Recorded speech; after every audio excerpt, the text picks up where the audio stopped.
on part 2 of the France 24 debate, and we've been discussing the situation in Syria, where we've been monitoring closely the Arab League observation mission. The head of the mission says he saw nothing frightening after his first day in Homs, one of the cities that has paid the highest tributes to this uprising. With hundreds of dead, the comment and as well the initial information that filtered out of Syria has raised concerns that this observation mission might not have the teeth to independently verify and report what's going on in the country. So my guests this evening to discuss whether or not the Arab League observation mission can actually do its job and independently verify what's happening in Syria are, by satellite from Cairo, Haitham Maleh, a Syrian human rights activist.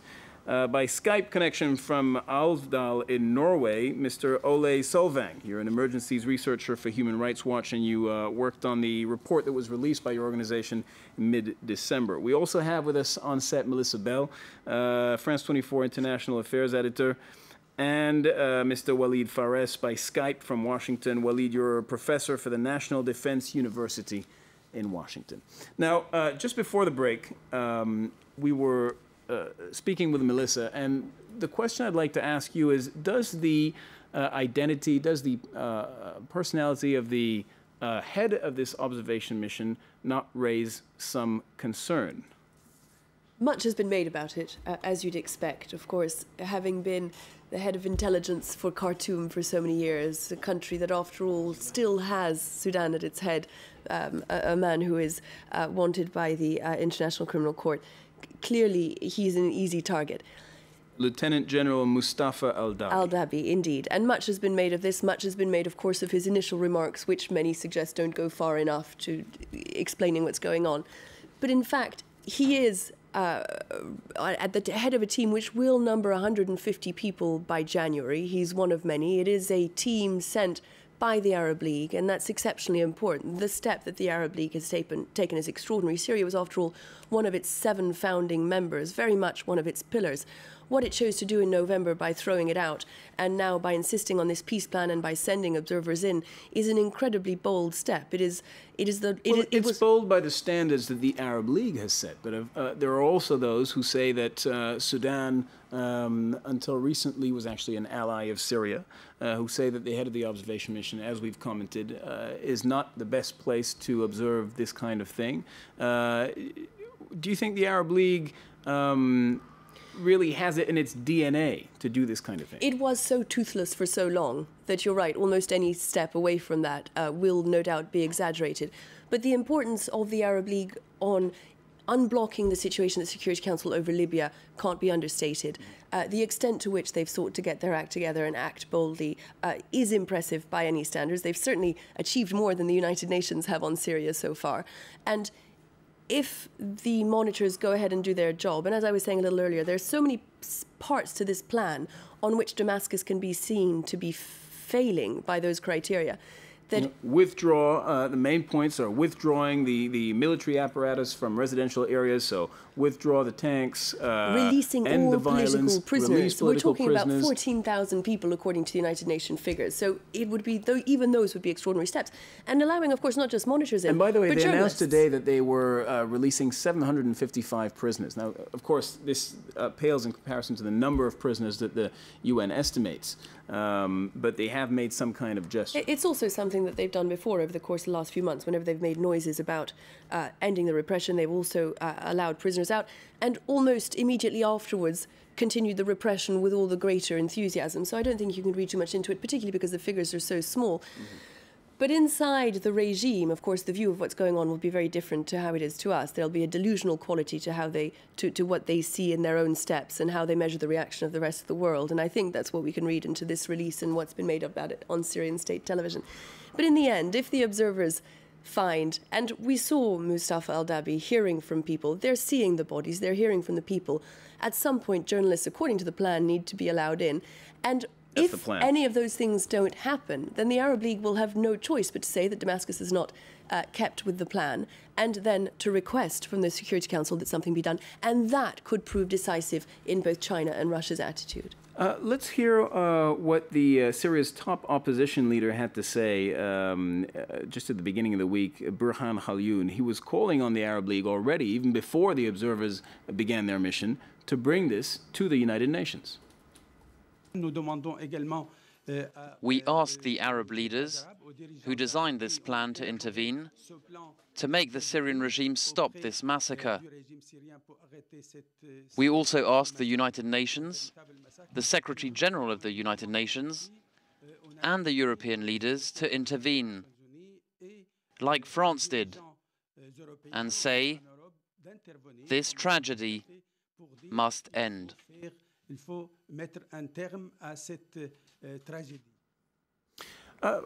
I'd like to ask a question to Walid Fares, your professor at the National Defense University in Washington. Walid, thanks for joining us. Do you side with those who say that this Arab League observation mission is just a way for Damascus to buy time? Well, I think the strategy in Damascus by the Assad regime is to buy time with any other mean, including the observation mission, including having their allies at the level of the Security Council delaying any vote or stopping any vote. That would be Russia and China. And also reality is, strategically speaking, from a high altitude observation, what the Assad regime is doing is to gain time for something. And that something, basically, is a further Iranian penetration of Iraq. That's what the game is. Because once that is solidified, then the land route between Iran and Syria, i.e. between the Iranian regime and the Syrian regime, especially in the southern part of Syria, will be completely open. And that's what Assad was waiting for, because that is going to play tremendously. Hold on, Walid. Walid, this is interesting. This is a crucial piece of your analysis. I want to make sure I understand. You're saying that what's going on in Damascus is they're actually waiting for a power play to be resolved between Iran and Iraq. Is that correct? Yes. Actually, this was the strategy of Assad, according to my analysis. Even when the Arab League, before the withdrawal of the United States from Iraq, was pushing at the Security Council, the Turkish government was trying to get a green light from the United States at the end of the day to do action in Syria. We're talking about last summer, establishing those no-fly zones or refugee zones inside northern Syria. What delayed that was the fact that Assad and the Iranians signified to the Turks and to the Arabs that the window is going to be very small, that by December, and it did happen, the Americans are out of Iraq. And now what do we see in Iraq? Arrests of Sunni leaders, of anti-Iranian leaders. All of that is to place an Iranian influence, at least from Baghdad to Basra. And if you look at the map, you will understand clearly that now the equation is, even if the West wants to repeat Libya or the Libyan scenario in Syria, they're not going to be fighting against or putting pressure against an isolated regime. Gaddafi was isolated. Assad is not isolated, especially after the withdrawal by the Americans from Iraq. There will be Assad regime, there will be Assad friends in Iraq, and there'll be the Iranian regime and Hezbollah. Okay, so Walid, just to make sure that we're all on the same page, what you're saying here is that the future of Damascus depends on Iran's penetration into Iraq. In other words, the Shiite-led government in Iraq, which many say has deep links with the Iranian government, would essentially support Damascus. And it is true that, as it stands, Iraq is one of the two countries within the Arab League that has abstained from putting pressure on Syria. Absolutely. I mean, you read it in the Arab League meetings. I'm talking about the past 5 months. Which countries, which governments have been siding with Syria or siding against any pressure on Syria? The government in Beirut, controlled by Hezbollah. The government in Iraq. Even while we were in Iraq, I mean, Americans were in Iraq, still the government of Iraq was siding diplomatically there. So what you understand right now is the window that would have allowed an international serious action is behind us. But concretely, this observation mission, if I can go back to it. Concretely, even assuming that Iran does pull the shots to a very large extent in Baghdad, concretely, what kind of support can Iraq give Syria in this crisis? That's a very good question. You have the direct logistical supports, meaning getting units, and there are units of special forces, technologies, everything Syria has been banned from receiving now. They're going to be receiving it either from Lebanon or from Iran through Iraq. But there is something more important in terms of deterrence. If at any point the Arab League will go to the Security Council, and they will, and if at any point they will obtain some sort of mandate to act, or if NATO would act, I'm considering all the scenarios. What would that mean? Let's be clear about it. It would mean airstrikes inside Syria so that there could be established a no-fly zone and a refugee zone. That's the practical thing, the only practical thing that could happen. If that happens, what the US and Ankara knows is that the Syrians will retaliate with terrorism. The friends of Syria and Iran in Iraq will do the same. And there are 3 countries that could, put action on Turkey where the no-fly zone will come from. And that's what complicates issues now. All right. Haitham Maleh, you're a Syrian human rights activist in Cairo. Do you feel that this Arab League observation mission is actually playing into the hands of Damascus, allowing it to buy time, given what we've just heard from Walid Fares in Washington? Yeah, something like this. But I want to tell you something. Today, myself and Dr. Walid Bunni here in Cairo, we try several times to contact the chief of this group to tell him something, to let him contact with the other people inside Syria, but we cannot succeed. Excuse me, you tried to contact the chief... Because his mobile was closed, because his mobile was closed. Haitham, just let me make sure I understand. Haitham, you tried to contact the chief of the Arab League observation mission, Lieutenant General Mustafa Al-Dabi? Yeah. To tell him several times today, me and Dr. Walid Bunni, we try to contact him, and other people inside Syria try to contact him, but there is no way. So how he can play his job, how he can finish his job if he take the side of the regime? This is a very big problem. What do you infer, Haitham, wait, this is important. What do you infer from the fact that you were not able to contact him? You know, because he is responsible about his job now in Syria. He has to see what happened everywhere, him and his group, and to take pictures in his mind and make reports. How he can finish if he cannot see the people inside Syria? If he only go with the people from the regime.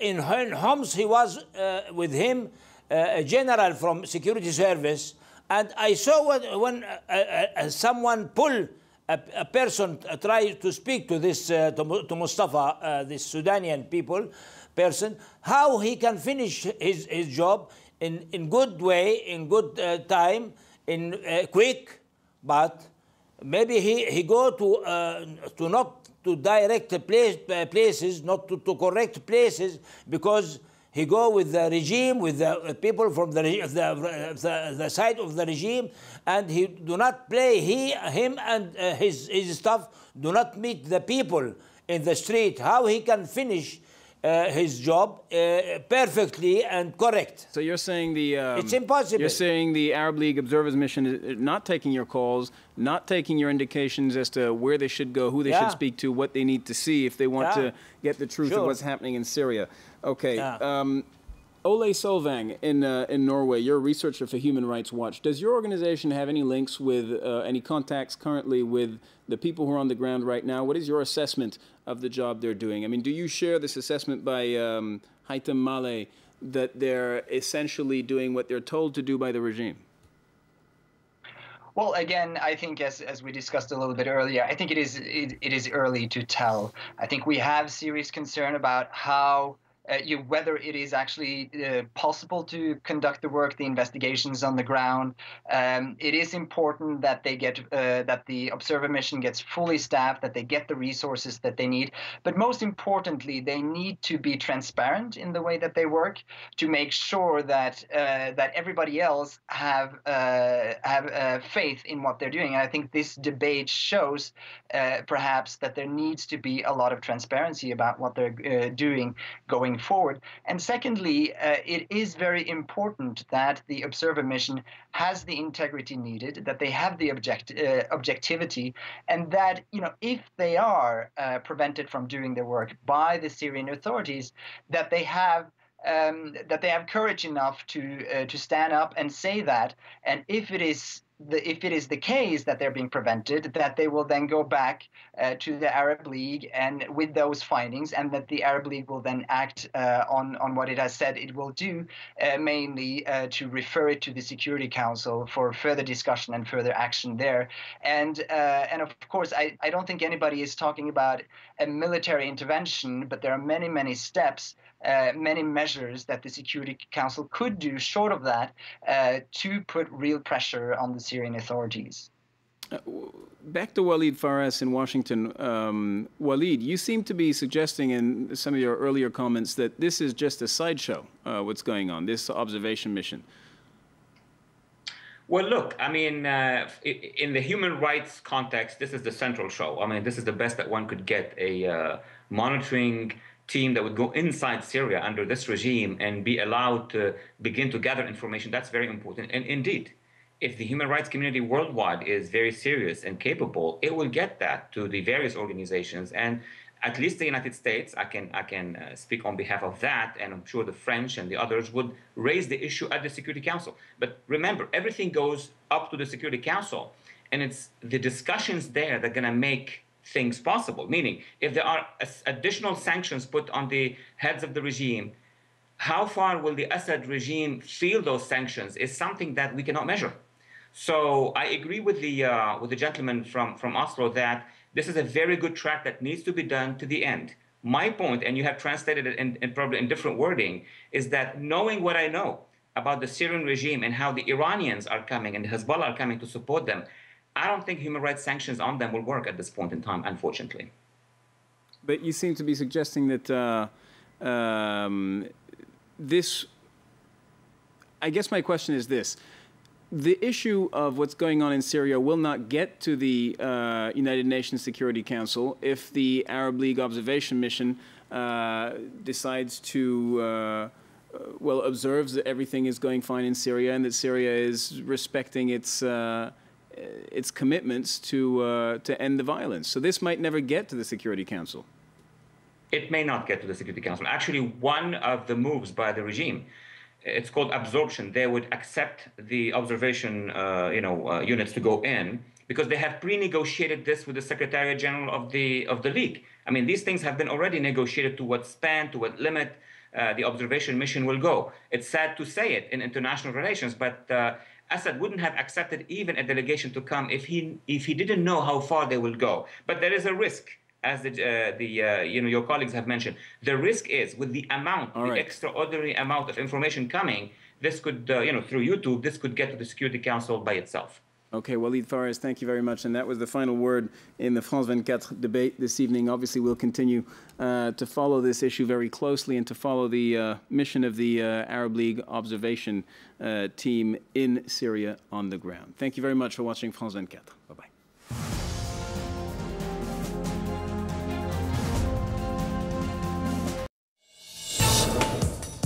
Relive all the big news stories of the year with our interactive map.